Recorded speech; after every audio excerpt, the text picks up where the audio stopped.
Many thanks for staying with us here on News Desk this morning, and I would have to start off with that particular conversation on road carnage. And obviously, a number of lives have been lost to road accidents in the past week due to a myriad of factors. Now, notorious among these factors, we are told, is the poor road infrastructure in the country, reckless driving, and the use of vehicles which are not roadworthy. Now, the National Road Safety Commission has led a number of campaigns over the years to step up road safety to ensure that no lives are lost, or at least the number of accidents we see on our roads are minimized. Now, the police until now they've also been on the highways, particularly checking drivers and the state of their vehicles. It will therefore be expected that with all these efforts in place, there'll be less or no incidents of fatalities when there are road crashes in the country. But this is definitely not the case, following the continuous incidents of road accidents, with last week witnessing one of the most fatal crashes over the past few months. So where have we gone wrong, and what can be done to stop the carnage? Joining me in studio to help us understand some of these things and put into proper perspective what this whole discussion is going to be is Kwame Kondua, who is Director of Communications at the National Road Safety Commission. Kwame, many thanks for joining us. It's Charles Oduro-Quarting. Charles Oduro-Quarting, rather. Oh, my apologies. That was Charles Oduro-Quarting who is joining us from the National Road Safety Commission. We also have ASP Suleimana Sule Jr. from the Motor Traffic and Transport Department of the Ghana Police Service. Many thanks for joining us, sir. Thank you. Right, gentlemen. So let's start off first and foremost with this last week's incident at Kintampo. I think I have to start with the police. My issue has to do with the figures we are reporting. At one point, we are hearing a 61. At some point, we are hearing a 71. Some say 72, 75. Why so many conflicting numbers? Well, thank you very much. I don't know the official source, apart from the police, regarding this issue. Other figures that come out, I don't know whether it is from other witnesses who were at the scene. But when a road accident occurs, it is the duty of the police to go into it and investigate. So I will stand by the figures that the police have come out with. So far, the figures from the police, 61 dead, and that is the official stand now. And we also know 25 are injured. So the other figures as to 72, 70 what, I don't know where they are coming from.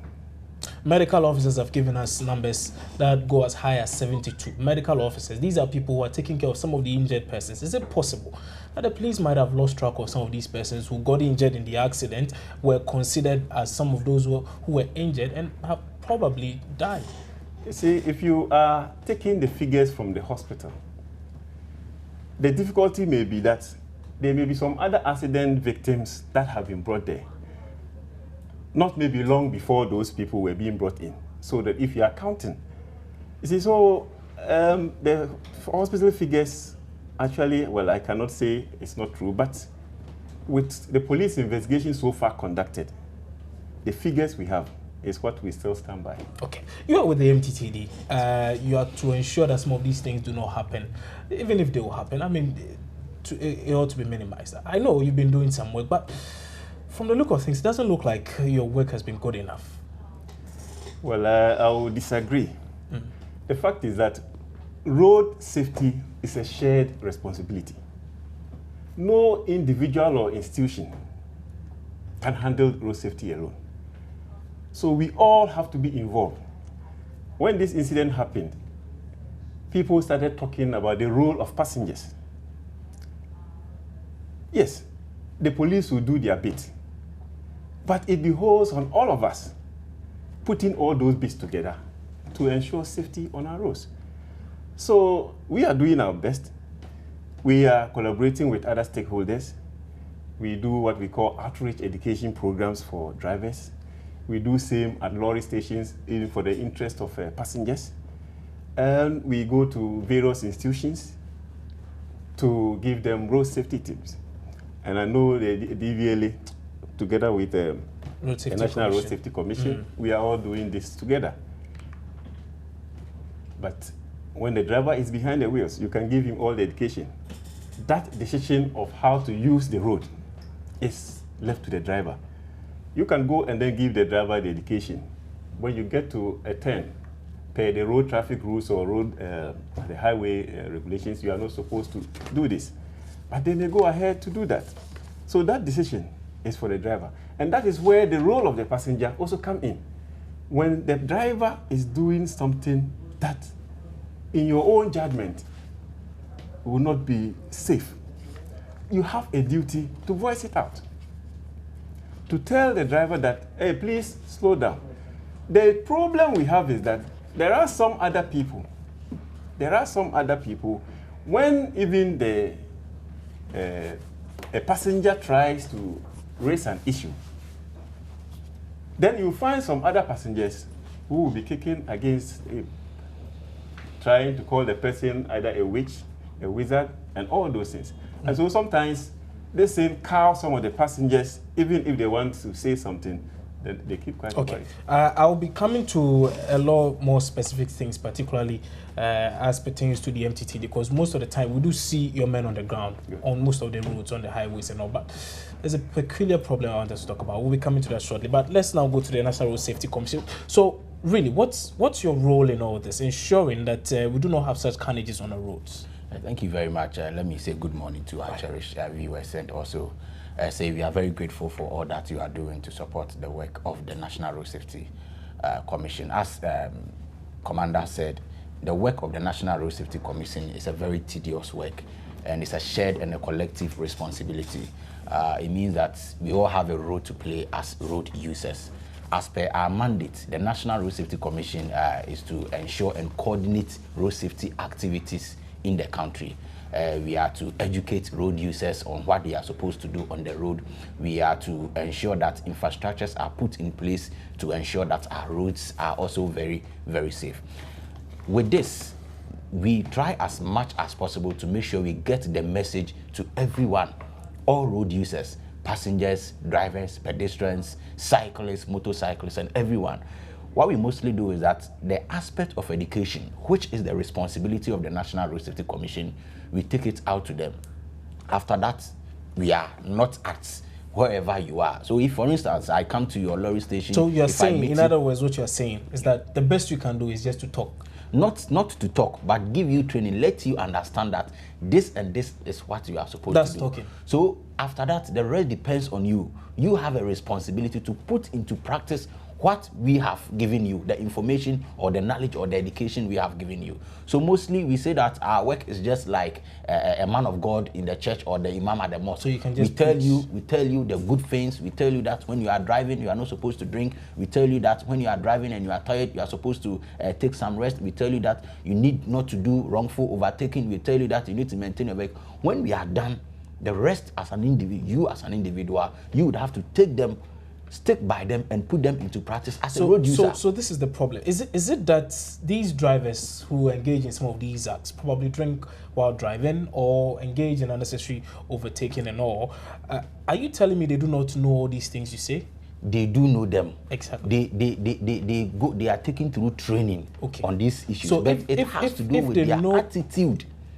You see, it has to do with one's attitude, your view, how you see safety as an individual.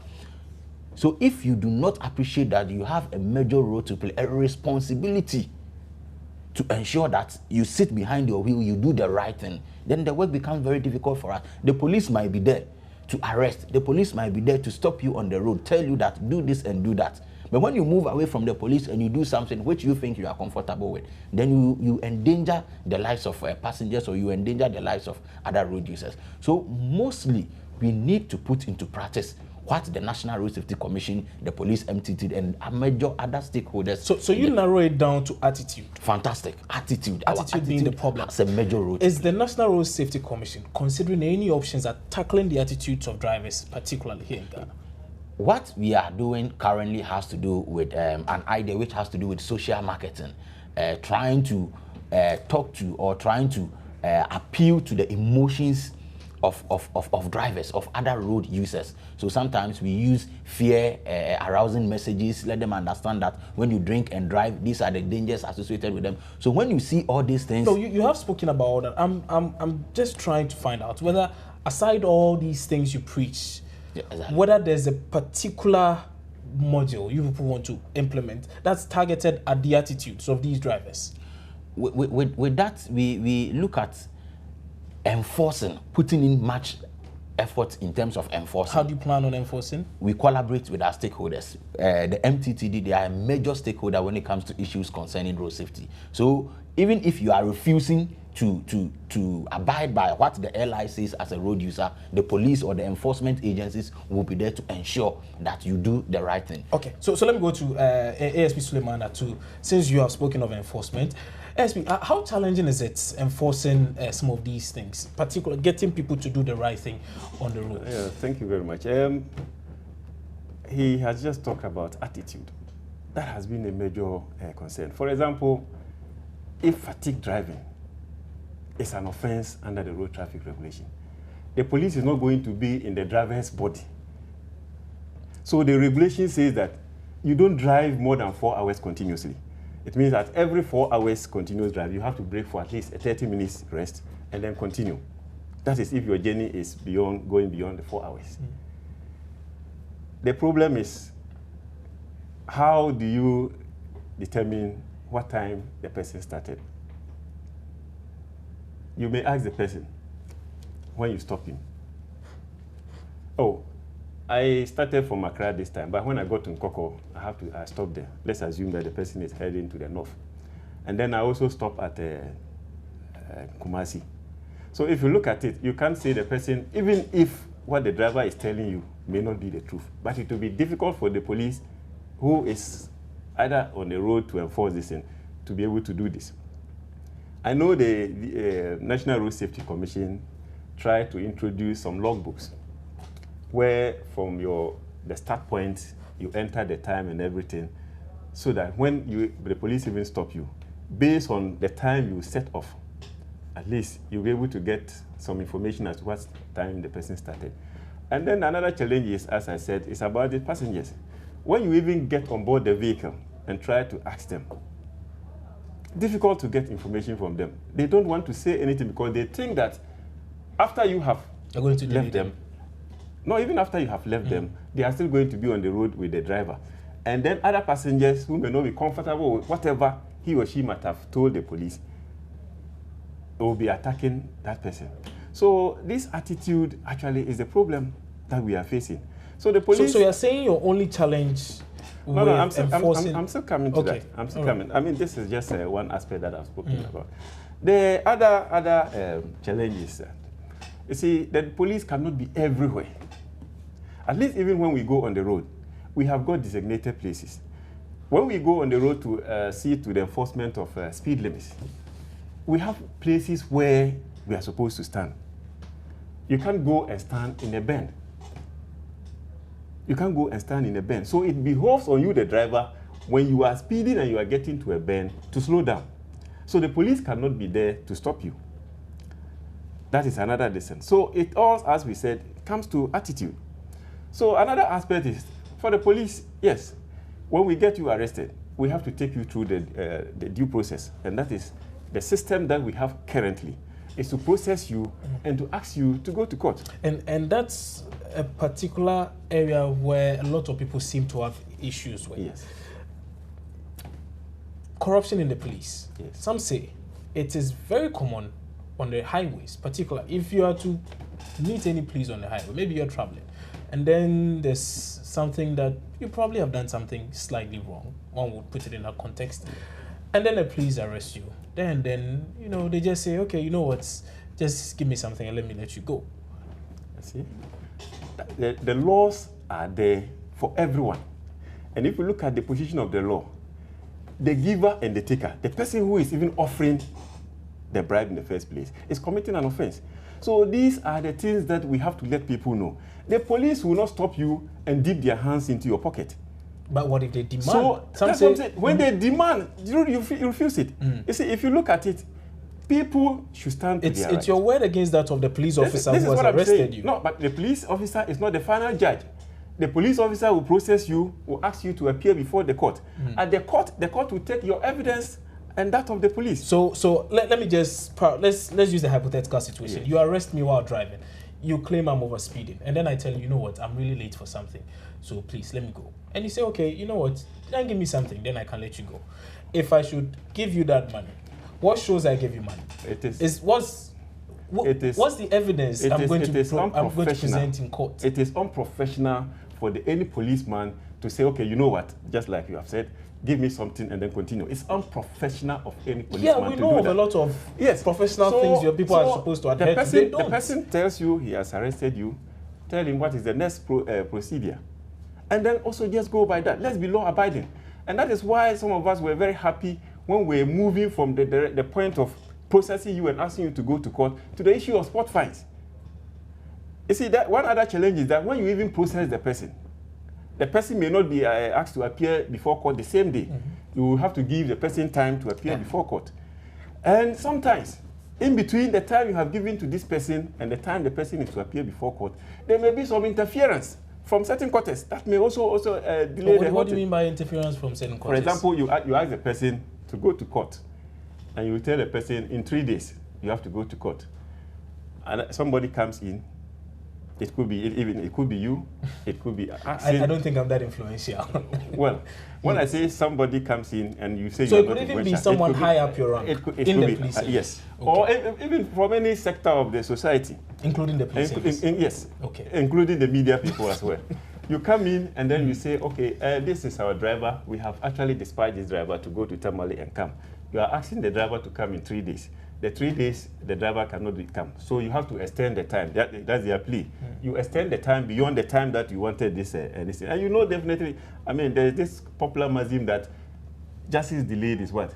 Justice denied. So that has been a challenge. But where you enter it, spot fine, the person can go and pay in any bank, and then it will reflect. So you are proposing the implementation of this spot fine system? Spot fine. So this kind of this conversation came up a while ago. It is still in the pipeline now. So how come it was put on hold, and now you are saying, you know what, we need to go back to this? You talked about the issue of corruption. They have to put in measures, and then you have to link up with even all the banks that are going to be involved in this, so that when you are issued a ticket and you go to pay at any bank, it should reflect, and it should be going to the system should be such that it should be able to monitor whatever is happening. So that is what is now currently being done. All these things are being looked into. So what's the state now? Have all these things been done? These background things you speak of? A lot. What I can say is that a lot has been done. What is just left is a few things yet to be ironed out, and I believe. Very soon, maybe it will come out. When are we likely to see it? I cannot put my hand to any date. But but what I'm saying is that a lot has been done so far, to the best of my knowledge, and I know that very soon. That's how I can say. I see. We'll be coming to a lot more things, particularly with this issue of seat belts in buses. But let me come back to Charles Odro of the National Road Safety Commission. He's also here with us, helping us understand a few things. So, Charles, the police has spoken of quite a number of measures that are currently on the table and others in the pipeline. Do you think these measures are enough?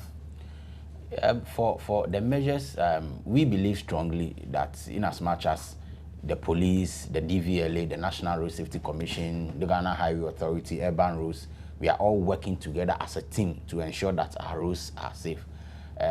As individuals, we need to support what we are also doing. If we put everything in place, let me tell you, when you look at most of the crashes, you can see clearly that, especially on our highways, most of the crashes happen on good roads, where the road is very smooth, where the road is very complete, everything, the road is perfect. So you'd rather we had bad roads? So sometimes, we do have bad roads. No, I'm asking, would you rather hope we had bad roads? No, we do have bad roads, right? So the point is that when people get onto the good road, where they think the road is smooth, everything is intact, everything is good, that is where they begin to speed. So mostly, if we as individuals, if we are not willing and ready to change our attitude, let me tell you, let's put the best laws. let's put the measures, let's do everything. We will still have problems when it comes to issues of road safety. So what's the way forward then? So if you paint a picture, the way forward is that we need to appreciate the fact that we have a major responsibility to protect our lives on the road. This morning when I was coming here, just on the Labadi Road, I saw a young lady going to work with her phone, driving at the same time.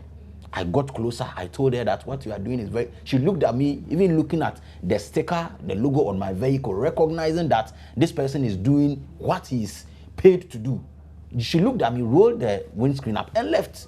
At the same time, talking on phone. So with such an individual, if the person is not ready and willing to change his attitude, ready to park his or a vehicle, pick up the call, continue, you need to fix your seatbelt before you start your vehicle, you need to slow down. If you are not ready to do this, let me tell you, we can have the best of laws, I'm saying it again, but you still have difficulties. People will still be dying. Commander made mention of passenger empowerment. Last year, the National Road Safety Commission will launch the passenger empowerment campaign, recognizing that passengers have a major role to play. They need to speak up so that they wouldn't be killed on the road. Some passengers sit in the vehicle, immediately, even before the vehicle moves, then they start sleeping. Before you realize you'll be at the hospital, before you realize you'll be somewhere you cannot even locate where you are. But as a passenger, you need to be vigilant. When the driver is doing something wrong, you have to come collectively, talk to the driver, let the driver understand. Because when you are in a vehicle and the driver is speeding, you do not need a microscope to know that the driver is speeding. Okay, so let me give you this instance we are told is a likely instance that happened. So this Metromas bus is traveling, or let's just say any bus is traveling, and then the passengers hear something. Then the driver gets out to check something on the car, comes back and says, you know what, there's nothing. Let's go. What more can you do as a passenger? It depends on where the noise or the situation or the condition that you find the bus in. If it's something which is very excessive, as a passenger, you do not just have to fold your arms and watch it. So what do you do? What you can do is that when you get to a police barrier, you can report that we heard a noise, a huge noise under the vehicle. The driver checked and he says it's okay. That's if there's a police barrier. Exactly. But if there's no police barrier, you can. That's why we are saying that when a passenger, you get to the lorry station, you want to pick a bus, you need to get a contact. There should be a way of communicating back to where you pick the bus from. So we are discouraging people from just walking to the roadside, Kumasi, just sitting. Pick the vehicle from a recognized lorry station. Make sure that even when on your road, the driver is misbehaving, you can equally call the station master or whoever is in charge to let them understand that this is what this driver is doing. So under such a situation, you need, and even before that, for me, when I'm traveling, before I pick up my ticket and I get to the bus, I would have to walk around the bus, look at the condition, especially the tires of the vehicle. And sometimes when you sit, you look at it, you need to make sure that all these things are something that can protect your life. You get it? So if you fail to do this, at one point in time, you are endangering your life. So we as individuals, we have a role to play. And we also tell the drivers that when someone sits in your vehicle and he's traveling to a certain jurisdiction or location, the person at that particular time has signed a social contract with you. And the social contract is that you have a responsibility to take him or her to wherever he or she is going. If you fail and you end up dropping the person somewhere, or the person finding him or herself at what we call a hospital or somewhere, then you have failed the whole nation, not the person as an individual. Okay. So in essence, you still seem to have your arguments boiled down to one thing anyway, talking to people and getting them to do the right thing. Okay. I'll go back to the police officer here. He's with the MTTD because they are the enforcers, really. So let me come back to you. So, SP Suleiman, he gave a very interesting scenario of a lady driving and speaking on the phone. What happened to that particular thing? Because I knew that at some point in time, the police was very strict on this. There were a lot of people who were arrested for speaking and driving over the phone. It seems the system has become a bit lax now. Thank you. The laws remain same. So it's just the implementation or the enforcement? You see, like I told you, if you look at the police numbers, we cannot be everywhere. But places where... Okay, so that's the problem. You do not have the numbers. Exactly. So that is why we need attitudinal change. The places where we are, For sure, we check these things when we see them. We have arrested people, we have prosecuted them, because the laws are there to deal with the issue. But like I said, the police, some people, just like some other drivers do, when they see the police on the road, when they are meeting their colleagues from the opposite direction, they give them the sign that the police are there. So they slow down. When they pass the police check, then they continue. This is an attitudinal problem. Now, there are some people, when they are speaking on their phone, the moment they see the police ahead, they drop it in the car. I mean, when you do things like this, you are not punishing anybody, but yourself. We are talking about safety here.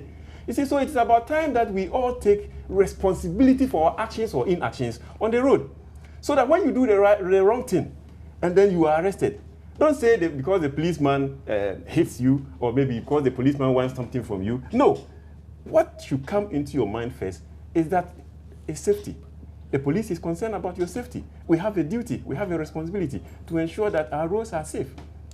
What has become of this situation where commercial buses, trotros for instance, were supposed to have seatbelts installed in them? What has become of it?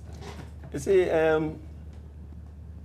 if you look at the law, when it was passed, the arrangement was that those vehicles that were imported into the country that did not have seatbelts, they were given some period to get this thing done. And then also, it was not just that you could go anywhere to have them fixed. There were going to be some licensed people, because the seatbelt is supposed to protect you. Yeah.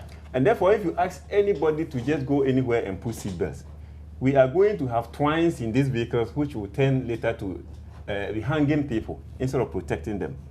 So the material, the quality of the belt and everything must meet the standard. So some people were supposed to do that, and that was why they gave the decision. But those cars that are already having the seatbelts, that come into the country with the seatbelts, those ones we started straight away. When we see you, then we begin enforcing it. So that is the challenge. I believe the companies that were to install these seatbelts were not too many, and therefore if you look at the number of vehicles that are in the system as compared to the people who are to install them, definitely there was this challenge, and therefore it was going to take some time to have but that period has elapsed. Let me add a little. You see, we also had issues raised by even passengers themselves concerning seatbelts. Comfortability. They says, oh, if I'm picking a vehicle from this distance, why would I have to put on a seatbelt? I get here. And so even passengers who are supposed to take this, champion this particular thing, because in one way or the other, it will protect their lives. They came out with a strong resistance. But if they had recognized the fact that seatbelt saves lives, we are not saying that when we have seatbelts in the car, we are not going to have crashes. But if you have them fixed in the car, in one way or the other, it can protect you. But we had a strong resistance. We went to lorry stations, engaged passengers, and they resisted this. But if I pick a car from here to Circle, do you want me to fix? But a crash can happen at any time, anywhere. I understand what you're saying. But now the problem I have with what ASP is saying now is that these buses still do not have these belts installed, despite the fact that the time has elapsed. And they are still plying the routes. And I see police officers look at them and stop them, and they just move day in, day out. You see, whatever law is made in the interest of people. So you don't capitalize on the law just to punish people like that. Like he said, there were some challenges and some resistance. So you need to explain to let the people understand why they need. And if you look at the National Road Safety together with DVLA and other stakeholders, we have videos where we have gone around to let people understand that when there is a crash and you are in the seatbelt, the chances of survival is higher than when you are not in the seatbelt. Because when you are not in the seatbelt, you can be thrown against any metal. But the seatbelt can hold you into the vehicle and you'll be rescued when we have rescuers come to the scene. So, yes, you are saying the time has elapsed, but we have continued to visit them at the various lorry stations. And I'm happy you have given us also this platform. Those who are listening now, is he talking about the seatbelt aspect? If you look at the position of the law, That is why I always say I still go back to the attitudinal problem. If you look at the position of the law, a lot of parents driving their children to school, I don't know whether it is you have some pride in it, having your child below 5 years in the front seat of your vehicle. But the law says that you don't put a child below 5 years in the front seat of your vehicle. The child must be at the back, and the child must buckle up. But you have parents taking their children below this age to school and having them ride in the front seat. And then when you tell them, my brother, I once stopped somebody, and I told the person that, my brother, take the child to the back seat. He told me that the child is so troublesome. When I asked him to sit at the back, he doesn't want to sit there. He starts crying. So your child crying as against your child dying, or your child being, taken to the hospital. Which one do you prefer? So these are the things that I'm talking about, saying that it's attitudinal. So all these aspects you are saying, fine. And then talking about this thing, is it safe to assume that the police has abandoned that project for now? We haven't. When I say are people being arrested? Oh yes, we have a lot of figures. Trotros are being arrested because we do not have. People are being arrested for not buckling up. I'm speaking of commercial vehicles. I hope that's okay. I'm speaking of commercial vehicles. Commercial vehicles. That's why I explained from the beginning. Those that came into the country I understand the preamble. But I'm looking at the situation as it stands now. Yes. So we give ourselves an ultimatum that by this time, if you do not have a seatbelt installed for every seat in a commercial vehicle, you are not going to be allowed to ply the routes of Accra or whichever road in the country. So I'm asking whether that particular thing is still in force. We are ensuring that no seatbelt, no operations. Is that happening? You see, that is what I explained. If you say commercial vehicles, I have earlier explained that those that came already with the seatbelts, we are enforcing. But the challenge is those that already came in before this law. And therefore, he mentioned it, and I also added that. So how are you able to establish whether this vehicle came with a seatbelt or without a seatbelt? Oh, you see, if you look at the vehicle particulars, the DVLA, they have a form that when you come and you are converging it into this, that is also recorded. So when you look at the particulars, the vehicle as it came in, every detail is there. But if it was converted into this kind of commercial ones, you know it. And then that is how that's why when we are partially enforcing it. We are enforcing alongside education. You see, you need to let the people. That is exactly what we are doing. That's partial enforcement. Okay, right. Any final words from the Road Safety Commission before we go? Yeah, what I would say is that we are doing our best. If you compare 2014 figures to 2015, you can see clearly that all the indicators under we have persons injured, persons killed, number of vehicles, you can see a reduction in all the indicators. 2016 is not looking 2014, 2015. But we are just in the second month of the year. Yeah, and if we are in the second month of 2016 and a week in the month, we do not want to create the impression as if we are not doing anything. Oh, no one said you're not. So I would want us to hold on to what we've been able to achieve between 2014 and 2015. History says history says really nothing. So and be very positive that this time around we are going to do something better than the previous year. So we are pleading to all road users, our drivers, our passengers, our pedestrians. We are pleading, please, road safety is a shared responsibility. Make sure that you make safety your personal priority. And if you do this, when we are giving our message, we are educating you, we believe strongly that you'll be able to make a positive impact in your life. Okay, so those were the final words of Charles Odro, Assistant Planning and Research Officer at the National Road Safety Commission. Let's take final words from ASP Suleiman Sule Jr. from the Motor Transport and Traffic Department. Thank you very much. What I want to tell all road users, you see, help the police for the police to help you. Help the police for the police to help you. In other jurisdictions, what happens is that when you see a wrong being done or somebody who is a threat to other people on the road, driving dangerously, you can just call the police number, inform the police. The police have given out their numbers. When you call the police and give such information to the police, and our structure is such that we have people at different locations. the control room will relay the message that they should expect that even when they stop this driver for a minute or two, and then have even a word, advise him that this is what we have seen or what we have heard that you are doing on the road. Be careful. That alone can have an effect on the driver when he's on the road. So let's begin to do that. When we give out our numbers, please make use of the numbers. Okay. If you see anything, please call the police. And the last thing is that let us all be responsible for our actions and inactions on the road. When you are wrong on the road and you are arrested by the police, face the full rigors of the law than to be calling people from left and right to intervene for you. That thing sometimes also creates a lot of problems for the police. And when I say people, it's all over the place. Please, let us be responsible for our actions and inactions. Okay. Thank you. Yes, many thanks for your time. That was ASP Suleimana Sule Jr. from the Motor Transport and Traffic Department of the Ghana Police Service. You heard them, himself and Charles Odro, Assistant Planning and Research Officer at the National Road Safety Commission. You heard me interact with them on the road carnages in the country.